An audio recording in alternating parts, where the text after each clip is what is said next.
Hi, it's Brad, and this is all about wood and technology education. I'm here with Eric from the Soto Makerspace and Joey, who's being a pest right now, and he's showing us how to use the Shaper Origin. It is a handheld, describe it.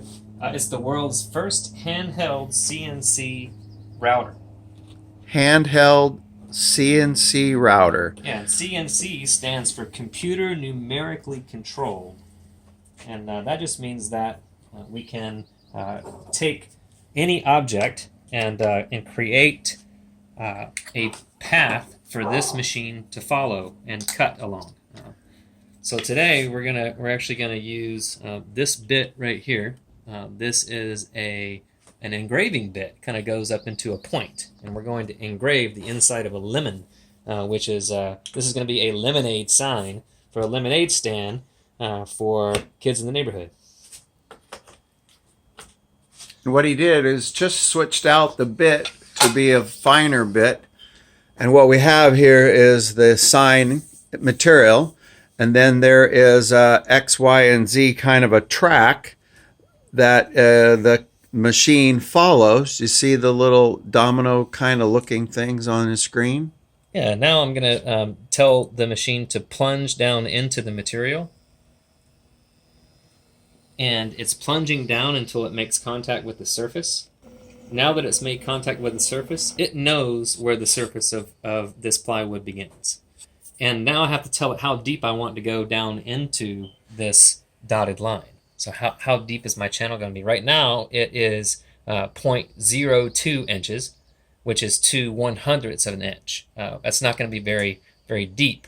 I think that I'll go maybe a little bit further, and so the way I can do that is just change the depth of my cut to be maybe just 0.025. Not much more, but a little bit more nonetheless. And so next, I'm ready to start cutting.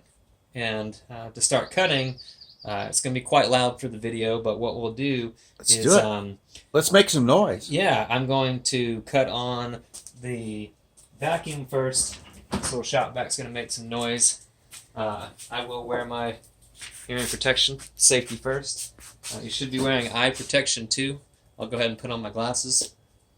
Yeah. And then I'm going to turn on the shop vac. I'm going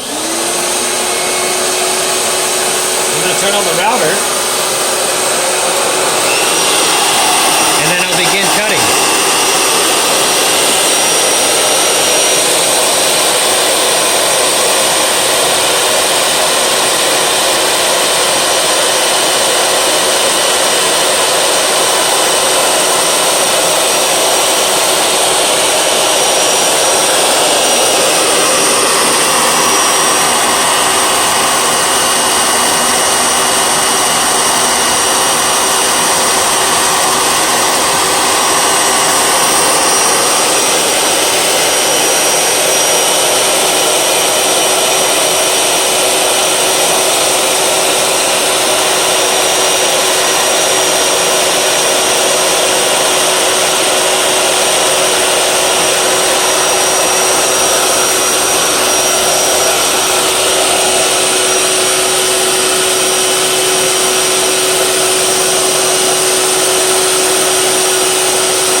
So he is following a rough path, and the machine knows exactly that path by reading some of the information that's on these tracks, like the little domino images.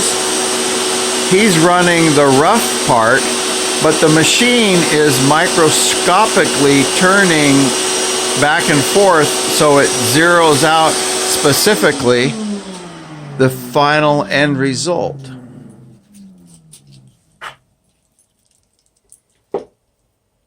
So those were the three kind of segments of this orange, and if you look at the screen, you can see that there's one more segment to complete that orange half. And this is a touch screen? Yeah, it's a touch screen, so if I wanted to zoom out all together, you can see that we're making a sign that says lemonade there's stand. lemonade. And then if we zoom in, well, I need to put it right over the top of it here.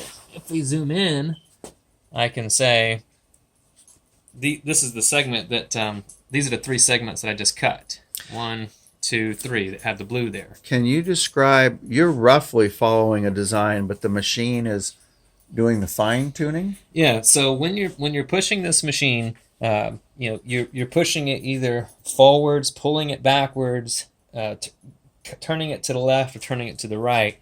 And then what happens is the machine is making all the little fine-tuned movements in the left and right, forwards and backwards. But, it zooms in so close that you can't even, that it's bigger than life. So your line that you're following is really oversized. It's using a technology called augmented reality.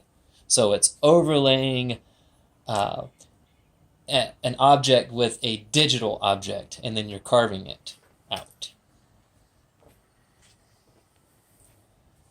So let's see. How many hours do you have into practicing this machine? With this machine, I probably have, I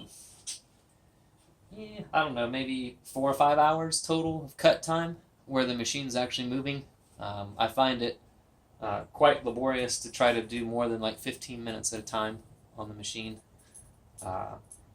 Unless you're sitting down, which I haven't tried yet, it can be zen. I find myself really feeling connected to the man and the machine. Oh, it's yeah. a very different feeling. I think there's a movie about that. Well, absolutely. There are several for sure. But what I would say is that this is a tool that everyone can learn how to use. As a makerspace, we invest in these types of tools to teach the general public how to use them. So today, we're in Sequim at the Sequim Community Makerspace. Did I say that right?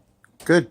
And so this is a tool that we could share what we've made with it with the community in Sequim, and then we can all enjoy the benefits of what it can do. Machines making machines. Cool.